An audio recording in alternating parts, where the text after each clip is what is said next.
I did have taken Derek Sherrod, an offensive lineman, in my final mock, so I wouldn't rule out an offensive lineman because Gaither's battling those back injuries that don't look too promising, and Orr ironically struggled protecting the blind side. So, Sherrod, I think it's solid value. Well, let's get to the point here, too, where Gabe Carimi could be available for Chicago, and the rumor was that they coveted him. I didn't think I thought it was very, very slim chance that he would last that long, but it's a possibility now. Definitely a strong possibility, and I don't feel like that's a Jerry Angelo move, taking that offensive tackle, but when one falls into your lap, and everyone out there knows the struggles that occurred with Jay Cutler and the offensive line. I think Mike Tice did a tremendous job with the players he had, but they were just so poor. I think you kind of got to go with Carimi if you're Chicago when he falls to you. More so than defensive tackle. I mean, maybe if Wilkerson's still there, I just can't imagine the tackle position the value is too good for them right now. Yeah. Yeah. Whoever this is will be a good pick. Houston doesn't miss too often. Jimmy Smith, I think, will be a solid pick. I don't think they can miss here. I've learned not to doubt Ozzie Newsome. He gets the benefit of the doubt from me. Let me see. I haven't taken a look at the chat in a while. I don't know if there's any questions or good comments up there. Now, people are talking about Wilkerson. Ozzie needs to start worrying about corner. Does Ingram go in round one? Patriots? Patriots might be a spot. I mean, maybe the Packers? Maybe. Running out of spots. Maybe the Patriots pass on him, get him at the top of 2. Could be.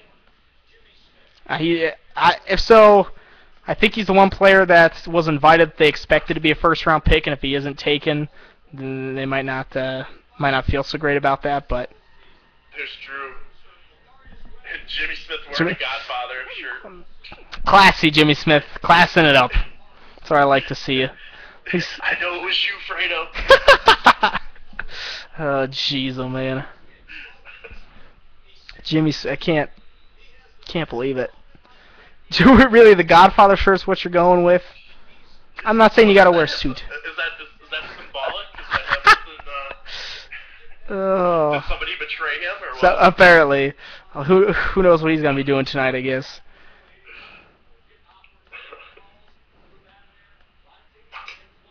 He loves moving drugs. Thank you, Yoshi, for that one. Yeah, gotta be a good pick. Let's run down the rest of this round very quickly. We have Kansas City coming up at 27. Jefferson. I was thinking Carini could be there, or Ayers too. I think he's an interesting guy for them. They need a pass rusher. Yeah, Buey mentioned.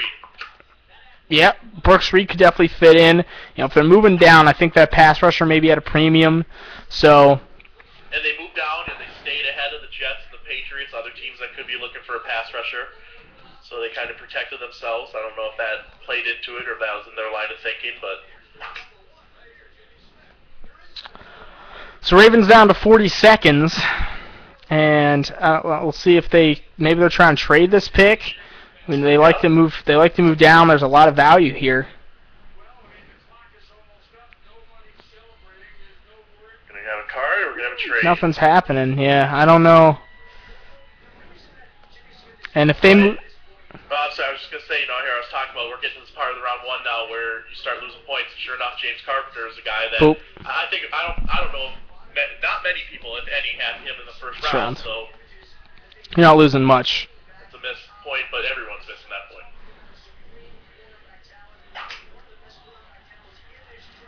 I did have taken Danny Watkins in my second to last mock draft, so I definitely found a need for an interior lineman, but. Yeah, but no one would have probably picked Carpenter there. Yoshi's saying Tyson Alwalu this year is James Carpenter. It could have been. You could say Christian Ponder. All right, Baltimore looks like the pick is in. That's what ESPN's saying. I think Ponder's this year's Tyson Alwalu. Yeah, Ponder. I think Ponder's a little high. Tie that billing up at 12.